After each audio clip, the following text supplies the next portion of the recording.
सत्ता का महासंग्राम 2024 और दूसरे चरण की जारी है वोटिंग और पल पल की अपडेट आप तक पहुंचा रहे हैं, जहां 9 सीटों पर 90 रिपोर्टर्स के साथ हर बूथ की ताजा खबर आप तक पहुंचा रहे हैं। न सिर्फ वोटिंग परसेंटेज आपको दिखा रहे हैं, बल्कि इस परसेंटेज को बढ़ाने के लिए भी लगातार मतदाताओं से हाथ जोड़कर अपील है कि अपने घरों से निकले, पोलिंग बूथ तक जाएं और इस बार के लोकतंत्र के इस महापर्व में, जो कि 5 साल में एक बार आता है, मतदान जरूर करें।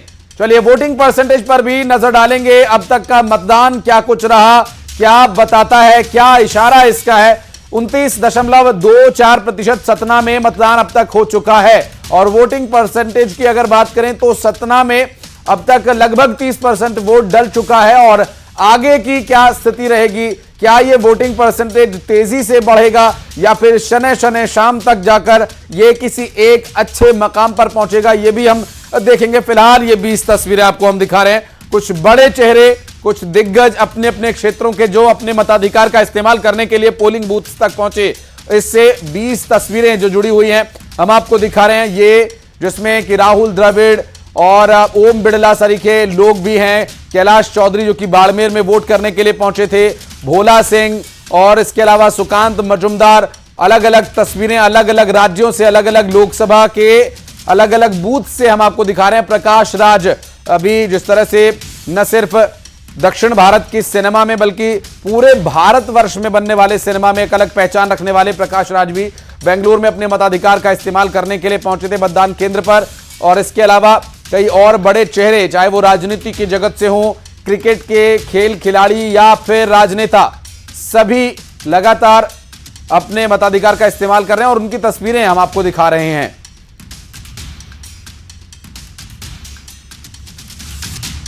और हमारे साथ प्रेम व्यास जी मौजूद है, भारतीय जनता पार्टी के प्रवक्ता हैं, और हमारे साथ अनिल चौहान जी हैं, कांग्रेस पार्टी के प्रवक्ता हैं। आपके पास मैं आता हूं, चूंकि प्रेम व्यास जी चर्चा इस पर यह हो रही थी कि इस वक्त जो वोटिंग परसेंटेज डाउन जा रहा है, उसके लिए जब एक व्यक्ति, कोई बड़ा चेहरा वोट करने जाता है तो लोग उससे इंस्पायर होकर जाते हैं। क्या जिस तरह से इस वक्त राजनीति में ये कीचड़ उछाल राजनीति चल रही है, व्यक्तिगत आक्षेप लगाए जाने की, तो क्या वोटर्स इससे कुछ ठिठक रहा है, कुछ परेशान है, जिसे सोच करके ये लग रहा है कि आखिर वोट करने का क्या फायदा जब ऐसे ही लोग चुन करके आने? देखिए, मैंने जो पूर्व में बात करी थी मैं उसका भी जवाब दे देता हूं।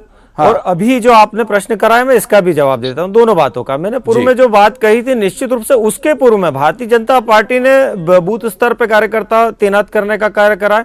पन्ना प्रभारी, अर्ध पन्ना प्रभारी, शीर्ष से लेकर जितने भी हमारे केंद्रीय नेतृत्व हो, प्रादेशिक नेतृत्व हो, छोटे नेता हो, बड़े नेता हो, सभी पिछले कई समय से जनता के मध्य में रैली का आयोजन हो, जनता से सीधे संवाद करने के कार्यक्रम हो या कार्यकर्ताओं को संबोधित करने का कार्यक्रम हो, तो निश्चित रूप से हम सतत प्रयास कर रहे हैं। और प्रयास करने के पश्चात आप अगर देखेंगे तो पिछली बार लगभग 60% वोट बैंक जो भारतीय जनता पार्टी का था, और ये जो जितनी सीटें जीती है लगभग 55% से ऊपर वोट बैंक रहा है। तो हमने इसीलिए कहा है कि हम जिन जिन सीटों पर गए हैं, जिन जिन बूथों पर गए हैं, निश्चित रूप से हमारा जो वोटर है, जो भारतीय जनता पार्टी की मानसिकता के साथ में वोट करता है, निश्चित रूप से वो घरों से निकला है। लेकिन दूसरी तरफ आप देखेंगे, अगर खजुराहो की बात करेंगे तो वहां कोई रैली का आयोजन नहीं, अंतिम समय तक कैंडिडेट तय नहीं। उसके बाद में प्रदेश में कितनी रैलियां, कितनी यात्राएं करी कांग्रेस ने और कितने लोगों से आह्वान करा। आज भी मैं दावा करता हूं, आज भी हमारी बैठक चल रही है, आज भी हम बूथ के कार्यकर्ता से सीधे संवाद स्थापित कर रहे हैं।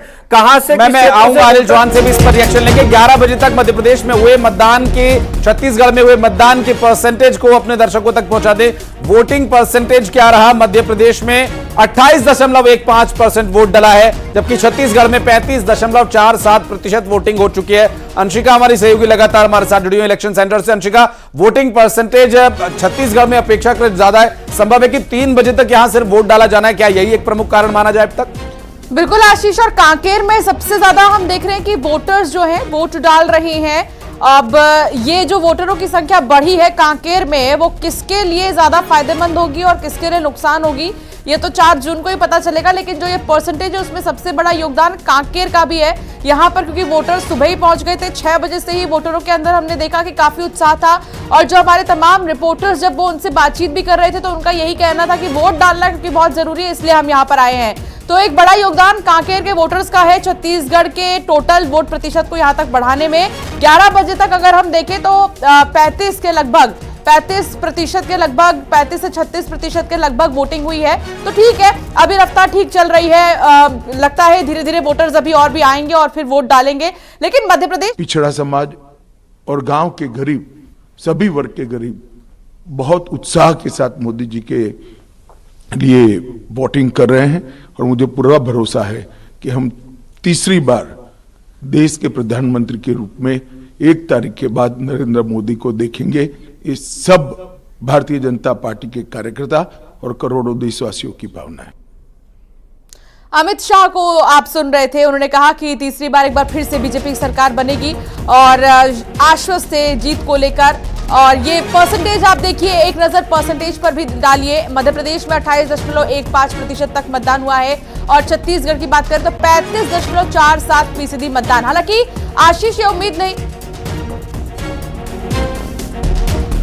वोटिंग परसेंटेज का जो आंकड़ा है वो आगे आने वाले समय में थोड़ा बढ़ेगा, इस उम्मीद में। हम देख रहे हैं कि अभी तक के वोटिंग परसेंटेज ने थोड़ा सा मध्य प्रदेश में जरूर एक इशारा दिया है कि अभी कुछ कम अपेक्षाकृत वोटिंग परसेंटेज नजर आ रहा है, लेकिन ये वोटिंग परसेंटेज बढ़ेगा और आपको जो लोकसभा क्षेत्र में कितना और कहां पर वोट डला है वो भी बताए देते हैं, दिखाई देते हैं आंकड़ों के माध्यम से। और बाकायदा इन आंकड़ों से आप अंदाजा लगा पाएंगे कि कितना वोटिंग परसेंटेज इन 9 सीटों पर जिन पर वोट डाले जा रहे हैं अब तक हुआ है।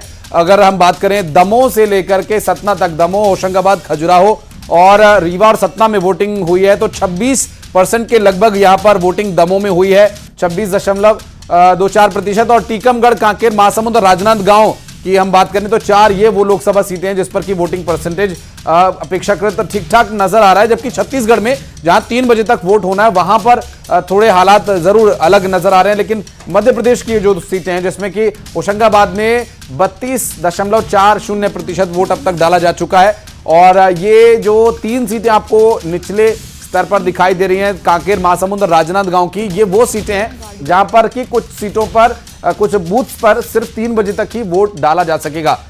होशंगाबाद में 32% से ज्यादा वोट हो चुका है, खजुराहो में 28% से ज्यादा, रीवा में 24% से अधिक वोटिंग हो चुकी है, जबकि सतना में 30% से अधिक वोट डाला जा चुका है। और बातचीत का सिलसिला हम जारी रखेंगे। हमारे साथ खास मेहमानों का पैनल मौजूद है। अनिल सिंह चौहान कांग्रेस पार्टी से हमारे साथ जुड़े। वंशिका, अनिल, आपसे यही प्रश्न रहेगा जो अभी प्रेम व्यास जी कह रहे थे कि पूरी जिम्मेदारी के साथ वो कह रहे हैं कि वोटिंग जो कम हो रही है वो इसी वजह से हो रही है कि विपक्ष कमजोर है। आप ये कह रहे हैं कि विपक्ष कमजोर हो रहा है, इस वजह से लोगों का लोकतंत्र में विश्वास कम हो रहा है। क्या ये जो व्यक्तिगत स्तर तक आक्षेप चले जाते हैं, निजी टिप्पणियां हो जाती हैं, कहीं इसी वजह से तो लोगों का राजनीति से मोहभंग नहीं हो रहा है? निश्चित रूप से इसका भी आशीष जी बहुत बड़ा योगदान है। जब व्यक्तिगत बेमनस्य से जो ये बयानबाजी और स्तरहीनता की राजनीति होती है उससे जनता का मन हताश होता है। इसलिए सभी राजनीतिक दलों को भाषा की शुचिता का, लोकतंत्र की शुचिता का ध्यान रखना चाहिए। मैं आपसे 100% सहमत हूं कि ये भी प्रमुख कारण है। ब्रेक पे जाने के पहले जो बात मेरी अधूरी रह गई थी, आपसे निवेदन करूंगा कि उसको पूरा करूंगा मैं। वो फोर्स तोप की बात कर रहे थे प्रेम व्यास जी। वो फोर्स तोप के मामले में न्यायालय का फैसला आ गया है। जैसे अभी आपने वीवीपैट के मामले में सर्वोच्च न्यायालय का फैसला कहा। हम लोग कांग्रेस की जो संस्कार है, हम सर्वोच्च न्यायालय का निर्णय जब तक पढ़ ना ले उस पर टिप्पणी नहीं करेंगे कि वो किस परिस्थिति में, एक संवैधानिक संस्था है चुनाव आयोग, उसके अधिकार और सर्वोच्च न्यायालय की अपनी सीमाएं हैं। उन्होंने क्या फैसला दिया है वो मैं अभी उस पर टिप्पणी करके माननीय न्यायालय का मीडिया ट्रायल नहीं कर सकता, वो अदम्य साहस मुझ में नहीं है। दूसरी बात देखिए, बोफोर्स तोप पर न्यायालय का फैसला आ चुका है, उसके बाद भी प्रेम व्यास जी ने जिस साहस से उस मामले का नाम लिया, बड़ी हैरत होती है। उन्होंने 50 साल पहले के आपातकाल की भी बात की। आप देखिए, आपातकाल के बाद जनता ने इंदिरा जी को नकारा भी, कांग्रेस विपक्ष में चली गई और उसके बाद जनता ने, हमारे पूर्वधाओं ने, आशीष जी आपके पूर्वज रहे होंगे, व्यास साहब के पूर्वज रहे होंगे, मेरे भी पूर्वज थे, उन लोगों ने वोट डाला और कांग्रेस को 80 में वापस किया और उसके बाद 84-85 के चुनाव में ऐसा बहुमत दिया जो आज तक देश के इतिहास में किसी को नहीं मिला। तो क्या हमारे पूर्वज बेवकूफ थे? क्या वो नहीं समझते थे कि किसको किस चीज के लिए माफ किया जाना चाहिए, या क्या चीज सही हुआ या गलत हुआ? अब उसकी बात करके और इस तरह से लोकतंत्र को और आज के चुनाव को प्रभावित करना, मुद्दों को डाइवर्ट करना, अच्छे दिनों की बात नहीं करना, सिलेंडर क्यों महंगा हो गया ये नहीं बताना, आज आम आदमी की कमर क्यों टूट रही है, क्यों जैसे हम अमेरिका में सुनते थे या दूसरे कुछ पश्चिमी देशों में सुनते थे कि कुछ पूंजीपति और अरबपति वहां के लोकतंत्र को, वहां के मीडिया समूहों को प्रभावित करते हैं, वो सीन हिंदुस्तान में क्यों बना? ये राजनीतिक दलों को समीक्षा नहीं करनी चाहिए? क्यों कलबुर्गी और गौरी लंकेश जैसी विचारधाराओं की हत्या हो रही है? क्यों कलमकारों को मौन किया जा रहा है, क्यों विपक्ष की आवाज दबाई जा रही है, क्यों जो दल जनता ने चुन के भेजा है उन दलों को विभाजित करके, उनको विभक्त करके और विधायकों और सांसदों को खरीद के सरकारें बनाई जा रही हैं? क्या ये लोकतंत्र का अवमूल्यन नहीं है? इससे जनता का हाथ नहीं होता है? प्रेम व्यास जी, ठीक है, अनिल जी बने रहिए। प्रेम व्यास जी, आखिर में हर बार यही बात आ जाती है कि विधायकों को, नेताओं को खरीदा जा रहा है। देखिए, मैं थोड़े पहले की बात बताता हूं। 1968 में जब लगभग कांग्रेस में 520 लोग अन्यत्र दल से टूट के गए थे, तब लोकतांत्रिक था। लेकिन 210 विधायक जब वहां से टूट गए तो वो अलोकतांत्रिक हो गया और यशवंत सिंह चौहान के निर्देशन में एक समिति निर्मित हो गई। सुनिए चौहान साहब, एक एक करके। देखिए, मैं सुन रहा था ना, ध्येय तो रखे सुनने का। ये आप अभी कह रहे थे कि हमको 80 में मिल गया, 81 में मिल गया, इसीलिए मैंने सुनाने का कार्य करा। और मैं गलत हूं तो कोट कर दीजिए। 1968 में तो शान के साथ में कर रहा हूं। उसके पूर्व में 520 विधायक कांग्रेस में टूट के गए। जब 210 कांग्रेस से अन्यत्र दल में गए तो यशवंत चौहान जी के नेतृत्व में जो है निर्माण हो गया समिति का कि दल बदल चुनाव से पहले भी अनिल जी, कांग्रेस के ऐसे कई नेता हैं, मध्य प्रदेश में ही देख लीजिए, सुरेश जी, गजेंद्र जी, ये सब बड़े दिग्गज नेता जो कई सालों से रहे हैं मध्य प्रदेश में, कांग्रेस में रहे हैं, लेकिन उन्होंने भी अब बीजेपी ज्वाइन कर ली है। आपको ये मानना पड़ेगा ना कि कुछ तो कमी होगी। इतने अनुभवी नेता 40 साल से, 30 साल से जो कांग्रेस में रहे, वो बीजेपी ज्वाइन कर चुके। कमी है ना रीनू जी। आप देखिए, प्रधानमंत्री के कुछ महीनों के भाषण देख लीजिए। हिमंता बिस्वा शर्मा 35,000 करोड़ का आरोपी है, ज्योतिरादित्य सिंधिया भ्रष्ट हैं, अजीत पवार भ्रष्ट हैं, छगन भुजबल भ्रष्ट हैं, अशोक चौहान ने विधवाओं, सैनिकों की विधवाओं का आवास खाया है, पैसा खाया है। ऐसे लोगों का इंसाफ मोदी करेगा? इंसाफ क्या हुआ? ये सारे लोग भारतीय जनता पार्टी में हैं। 50 लोग ऐसे हैं कम से कम जिनको इंडियन एक्सप्रेस ने स्पष्ट किया है कि प्रधानमंत्री के शब्दों में उनके ऊपर 1000 करोड़ का आरोप था कि कौन सी लॉन्ड्री और वॉशिंग मशीन है जो आपके यहां वो नेता गए और साफ हो गए। तो ये जो भयादोहन करके ईडी आईटी आज जिस तरह से चंदा वसूली कर रही है, इसका जवाब लेंगे प्रेम व्यास जी से। शैलेंद्र भदौरिया मेरे सहयोगी जुड़े हुए हैं। शैलेंद्र, आप जिस मतदान केंद्र पर मौजूद हैं, यहां पर वोटर्स क्या लगातार अभी भी पहुंच रहे हैं? क्या है वोट प्रतिशत? देखिए, मैं आपको बता दूं कि पूरे मध्य प्रदेश में 11 बजे तक लगभग 28.15% जो वोट है वो हुआ है। सबसे अधिक जो है वो खजुराहो में अभी तक जो है वो वोटिंग दर्ज की गई 32.40। सबसे कम जो वोट है वो रीवा लोकसभा में हुआ है, 24.24% वोट हुआ है। अगर इसके अलावा अगर मैं बात करूं तो होशंगाबाद में 32.40 और दमोह में 26.84 और सतना में 30.32 और टीकमगढ़ में 26.96% वोट हुआ है। तो ये वोटिंग परसेंटेज बता रहा है कि काफी धीमी वोटिंग पूरे मध्य प्रदेश में हो रही है। हालांकि ये ट्रेंड हमने पहले चरण के मतदान में भी देखा। मैं जिस जगह पर मौजूद हूँ लगभग 8 से 10 पोलिंग सेंटर्स इस पूरे इलाके में हैं, लेकिन जिस लिहाज से वोटर्स पहुंचने चाहिए उस संख्या में नहीं पहुंच रहे। कम संख्या में वोटर्स पहुंच रहे। कुछ लोग हैं जो वोट डाल के आए हैं। सर, आप वोट डाल के आए हैं अभी? सर, क्या मुद्दे हैं जिनको वोट डाला है? क्योंकि देख रहे हैं कि बहुत कम लोग वोट डालने आ रहे हैं। अभी धूप है जी, उसके बाद शाम के 3 बजे के बाद वोटिंग बढ़ जाएगी। अभी तो आ रहे हैं, निकल रहे हैं, बाकी लाइनें लगी हैं, ऐसी बात नहीं। आपको क्या लगता है क्या मुद्दे हैं जिनको लेकर? मुद्दे तो सारे सॉल्व होते जा रहे हैं जी। जो मोदी जी हैं बहुत अच्छी सरकार चला रहे हैं जी। और आप ये लोग कुछ नहीं कर पाएंगे।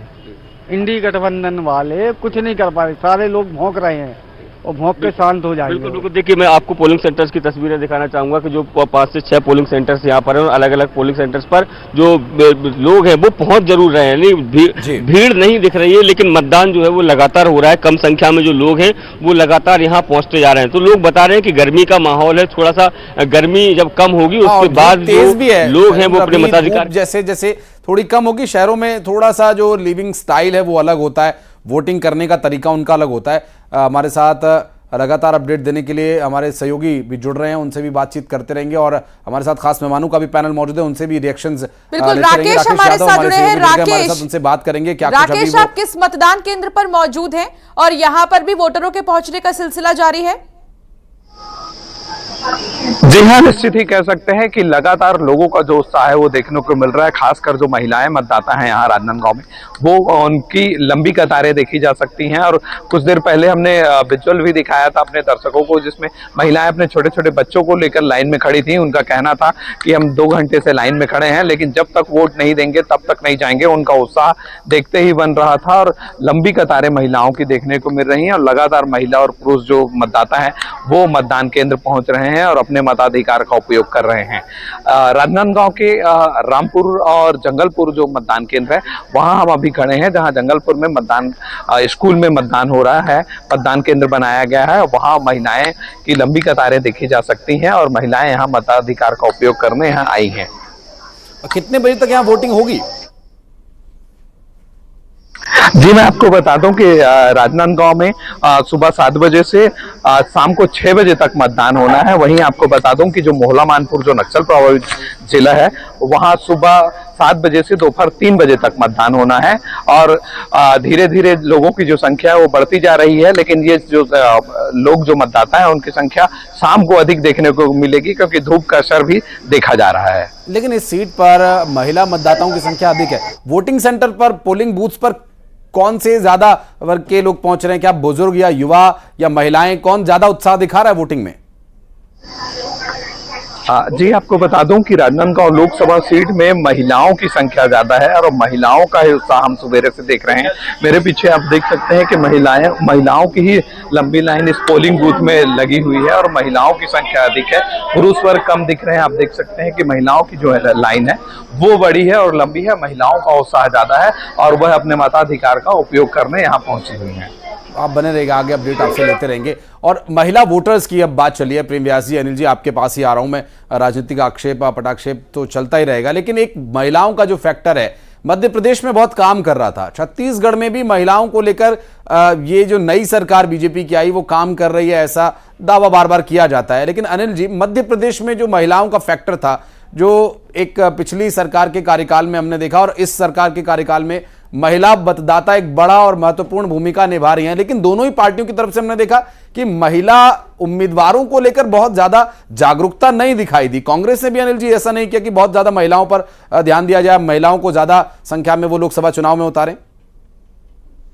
देखिए आशीष जी, निश्चित रूप से महिलाएं हमारी आधी आबादी हैं और महिलाएं चाहे घर हो चाहे बाहर हो, महिलाओं की भूमिका सबसे बड़ी है एक स्वस्थ समाज के लिए, एक स्वस्थ राष्ट्र के लिए, स्वस्थ लोकतंत्र के लिए। तो कांग्रेस सर्वाधिक इस बात पर कायम रहती है और राजीव जी ने अपने समय में कहा था कि महिलाओं को पंचायतों में 50% आरक्षण दिया जाना चाहिए और आज देखिए कहीं ना कहीं वो प्रासंगिक है। महिलाओं पर राजनीति को केंद्रित करने का काम राजीव जी ने, इंदिरा जी ने उस समय किया और आज महिलाओं को मुख्य धारा में जोड़ने के लिए उठाए जा रहे हैं। और मैं कहता हूं कोई भी सरकार हो इस दिशा में अगर काम कर रही है तो सराहनीय है। महिलाओं को मुख्य धारा में आना ही चाहिए। देखिए सबसे महत्वपूर्ण यह होता है कि राष्ट्र और लोकतंत्र सजग रहे, मजबूत रहे, इस पर काम होना चाहिए। कई बार हम विपक्ष पर प्रहार करके उसको समाप्त कर देना, कांग्रेस मुक्त भारत की बात करना या मीडिया मुक्त भारत की बात करना, मैं समझता हूं वो कहीं से, अगर लोकतंत्र में कोई भी विपक्ष में हो, कोई भी सरकार में हो, किसी से मुक्त करने की जब बात होने लगे तो आप समझ लीजिए कि लोकतंत्र स्वस्थ नहीं रह सकता और बोलने वाला व्यक्ति लोकतंत्र का हिमायती नहीं हो सकता। ये कहीं ना कहीं आज भारतीय जनता पार्टी उन्माद और अहंकार में गई है। ठीक है प्रेम जी, आरक्षण की बात बीजेपी करती है और आरक्षण को लेकर आप लोगों ने कुछ दिनों जब पास हो गया था बिल, उस वक्त भी खूब बातें उछाली और बहुत आपने बड़ी बड़ी बातें की, लेकिन आपके भी कैंडिडेट्स के लिस्ट में नहीं दिखाई दिया महिला प्रत्याशियों के लिए उतना जोर जितना आप लोग कह रहे थे। देखिए रेणु जी, 2 चीजें होती है, वास्तविकता में कार्य करना और सिर्फ शाब्दिक महत्व को प्रदर्शित करना। तो यहाँ शाब्दिक महत्व को जो लोग प्रदर्शित कर रहे हैं उनसे पूछिए कितने महिला प्रतिनिधित्व को मध्य प्रदेश में प्रतिनिधित्व देने का कार्य करा है, कितने कैंडिडेट्स घोषित कर रहे हैं। हमने निश्चित रूप से 6 महिलाओं को जो है लोकसभा सीट में उतारने का कार्य करा है। कांग्रेस महिलाओं के संबंध में बात जरूर करती है, लेकिन जब प्रतिनिधित्व देने का समय आता है तो दूर भागती है। आप देखिए सिर्फ 1 महिला प्रत्याशी दिया है। वहीं हमने जो पूर्व में भी कहा था, जिस तरह से हमने 8 करोड़ मुद्रा लोन दिए, निश्चित रूप से उसमें लगभग 60% 60% जो मुद्रा लोन है वो महिलाओं का है। हमने कहा कि लखपति दीदी का निर्माण करेंगे तो निश्चित रूप से साक्षरता के साथ में लगभग 1 करोड़ लखपति दीदियों का निर्माण करा है, उनको संस्थाओं से जोड़ा है, समितियों के माध्यम से जो उनका टैक्स बचाने का कार्य है या जो घर में जो छोटी छोटी योजनाओं के माध्यम से पैसा बचाने का कार्य है वो सिखाया गया है। उसके बाद में इस परिस्थिति में पहुंचे कि 1 करोड़ लखपति दीदी निर्माण किया है। और निश्चित रूप से हम जो बातें करते हैं वो साक्षरता के साथ में धरातल पर होती है। अगर मातृवंदन अधिनियम की बात करेंगे या अभी जो महिला सशक्तिकरण के लिए प्रयास किए गए तो निश्चित तौर पे इसके पूर्व में भी 16,000 महिलाओं को विभिन्न समुदायों से जोड़ा गया था, संस्थाओं से जोड़ा गया था और वे निर्विवाद रूप से चुनाव जीत के आई थी। मध्य प्रदेश की अगर बात करेंगे तो हमने जो कार्य करा है वो धरातल पर है। दूसरा, इन्होंने एक प्रश्न करा था, मैं उसका भी जवाब दे देता हूं, मुझे 2 मिनट का समय दे दीजिएगा। जी बोलिए। जैसा इन्होंने कहा कि भ्रष्टाचार से संबंधित, इसीलिए मैंने कहा था, मैंने जो आपको पूरा 1987 से जो गिनाया था कि भ्रष्टाचार तो 1987 से व्याप्त है, इसीलिए मैंने बोफोर्स के बाद में जो नरसिम्हा राव जी के बाद में, लालू जी के बाद में, करुणानिधि के बाद में, जयललिता के बाद में जितने भी नाम थे मैंने इसीलिए गिनाए कि 2012 के पहले, मतलब आप मानते हो कि जब वो कांग्रेस में थे तो भ्रष्टाचारी थे, आप उनका बचाव कर रहे थे, लेकिन वो भारतीय जनता पार्टी में आया तो आज आप खुल के बोल रहे हैं कि उन्होंने भ्रष्टाचार करा है, लेकिन जब वो कांग्रेस में थे तो आप बचाव की मुद्रा में थे। दूसरी बात है, जो मैंने कहा था कि जो जिन क्षेत्रों में मतदान कम हुआ है, आप पता कर लीजिए, उन क्षेत्रों में एक लंबे समय तक कांग्रेस को सपोर्ट करने का कार्य किया गया था और उन क्षेत्रों में जब हमने जाके पता करा तो वे कांग्रेस के ही जो नेतृत्व द्वारा जो शाब्दिक बयान दिए जाते हैं उसके खिलाफ वे वोट डालने नहीं गए। हमने प्रयास करा है कि पुनः वे वोट डालने का कार्य करें, इसलिए हमने कहा है कि उन्होंने कहा है कि आएगा तो मोदी, जब उनकी शाब्दिक, उनके बड़े नेताओं की शाब्दिक पीड़ाएं जो है उनके हृदय में घात कर रही है, इसीलिए वो नहीं निकल रहे। लेकिन मैं पुनः आश्वस्त हूं, हमने प्रयास करा है और ये सवाल सवाल इस पर भी बनता है, अनिल चौहान जी, सवाल इस पर भी बनता है जो बात आप कह रहे हैं कि कोई एक नेता जब तक वो कांग्रेस पार्टी में था तो वो भ्रष्टाचारी नहीं था, कांग्रेस पार्टी उसे डिफेंड कर रही थी, जैसे ही वो बीजेपी में गए कांग्रेस ने उसके खिलाफ मोर्चा खोल दिया, अब बीजेपी डिफेंस में आ गई है। तो ये लोगों के बीच मुझे लगता है कि प्रेम जी, अनिल जी, आप भी शायद इस बात से इत्तेफाक रखते हो, वोटिंग के प्रति जो एक थोड़ी सी निराशा है, भले ही वो उम्मीद लेकर के वो जा रहे हैं, लेकिन कई बार जहां पर डाउनफॉल वोटिंग में आता है, ये भी एक बड़ा कारण रहता है कि एक ऐसा नेता जो जिस पार्टी में उस पर आरोप लग रहे हैं तो उसकी विपक्षी पार्टी तो उसे आरोप लगा रही है, लेकिन उसकी पार्टी उसे डिफेंड कर रही है। ऐसे बहुत कम उदाहरण देखने को मिलते हैं राजनीति में जहां पर किसी नेता पर आरोप लगे और पार्टी उस पर अनुशासनात्मक कार्रवाई करे, पार्टी के खिलाफ कोई बयानबाजी कर दे तो कार्रवाई तुरंत हो जाती है। इस पर हम चर्चा जारी रखेंगे। इस बीच लगातार जो हमारे अपडेट दे रहे हैं हमारे रिपोर्टर्स हैं उनसे भी हम बातचीत करते रहेंगे। शैलेंद्र भी हमें दिखाई दे रहे हैं, राकेश यादव भी फ्रेम में दिखाई दे रहे हैं, उनसे भी अपडेट लेंगे और साथ ही साथ अपने दर्शकों से यह अपील करेंगे कि घरों से बाहर निकलें। शहरी क्षेत्रों में जो थोड़ी सी तपिश है उस तपिश को अगर आप सह लेंगे तो अगले 5 साल आपके सुखद होंगे और छांव में गुजरेंगे, ये उम्मीद हम करते हैं, क्योंकि जो कैंडिडेट चुनकर के आप भेजेंगे संसद में वही आपका प्रतिनिधित्व करेगा और आप वोट करते हैं तो उसकी भी तस्वीर हम अपने दर्शकों को दिखाएंगे। अंशिका, मुझे लगता है वो नंबर हमारे दर्शकों तक पहुंच रहा होगा जिस पर वो अपनी सेल्फी भेज करके और लोगों को प्रेरित कर सकते हैं वोट डालने के लिए।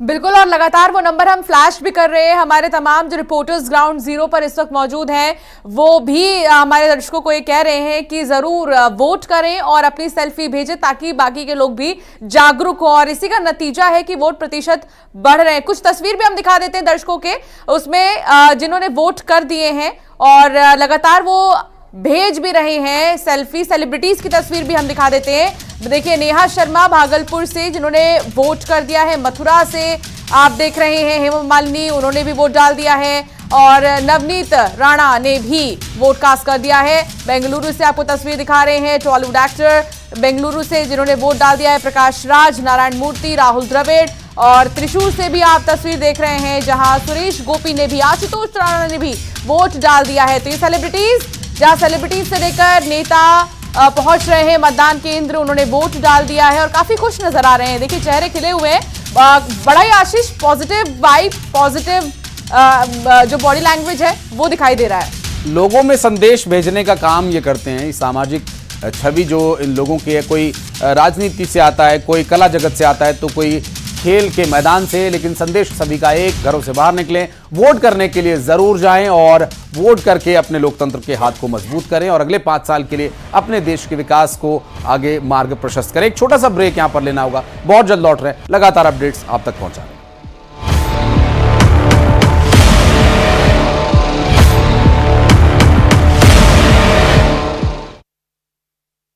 न्यूज़ नजर आ रहा है एक और ड्रोन जो राजनांदगांव से चला आ रहा है सीधा, और ये राजनांदगांव से खबर क्या लाया है, 14.59% वोटिंग परसेंटेज यहां पर दिखाई दे रहा है। और राजनांदगांव से ये ड्रोन जो आंकड़े लेकर आया है, ऐसा एक और आंकड़ा महासमुंद से चला आ रहा है। ये देखिए 14.33% वोटिंग परसेंटेज 9 बजे तक का ये दिखा रहा है और हम उम्मीद करते हैं कि वोटिंग परसेंटेज कुछ और बढ़ेगा। जाइए संदेश दीजिए उन लोगों को भी जो अभी तक घरों से बाहर नहीं निकले, महासमुंद के लोगों को बोलिए कि वो आए, ग्राउंड में मतदान केंद्रों पर आए। और कांकेर के लोग भी चूंकि अभी निकल ही रहे हैं, 17% 5.2 लगभग वोटिंग परसेंटेज हो गया है, तो कांकेर के लोगों ने अच्छा संदेश दिया है और ये उम्मीद करते हैं कि और भी लोग इससे जरूर इत्तेफाक रखेंगे और इससे जरूर प्रेरणा लेंगे और आगे बढ़ेंगे।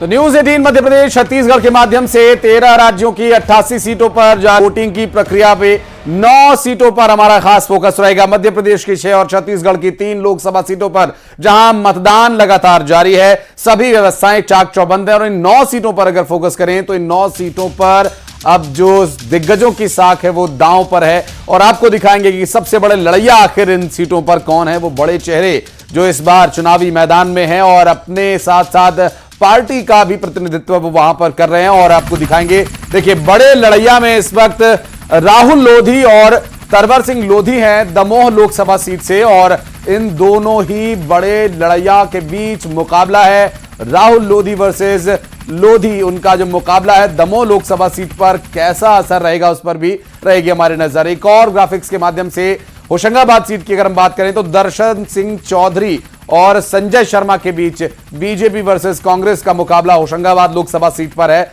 और ऐसे और भी बड़े चेहरे और लोकसभा क्षेत्रों में कहां से मैदान में है ये भी हम आपको दिखाएंगे और बात करेंगे उन सीटों के बारे में जहां पर बड़े लड़ैया खजुराहो से मैदान में है। भारतीय जनता पार्टी के वीडी शर्मा, जबकि राजा भैया प्रजापति उनके सामने है जिन्हें कांग्रेस पार्टी का, समाजवादी पार्टी का समर्थन प्राप्त है। और इन सभी सीटों पर नजर डालेंगे और आपको आगे भी बताएंगे कि जो ये 3 सीटों के अलावा कुछ और सीटें हैं जिस पर कि अभी इस वक्त जनार्दन मिश्रा रीवा से नीलम मिश्रा के खिलाफ चुनाव लड़ रहे हैं। मिश्रा वर्सेस मिश्रा रीवा सीट पर यहां बड़े लड़ैया की ये लड़ाई है, भारतीय जनता पार्टी से भी मिश्रा और कांग्रेस से भी मिश्रा। वहीं सतना लोकसभा सीट की बात करें तो गणेश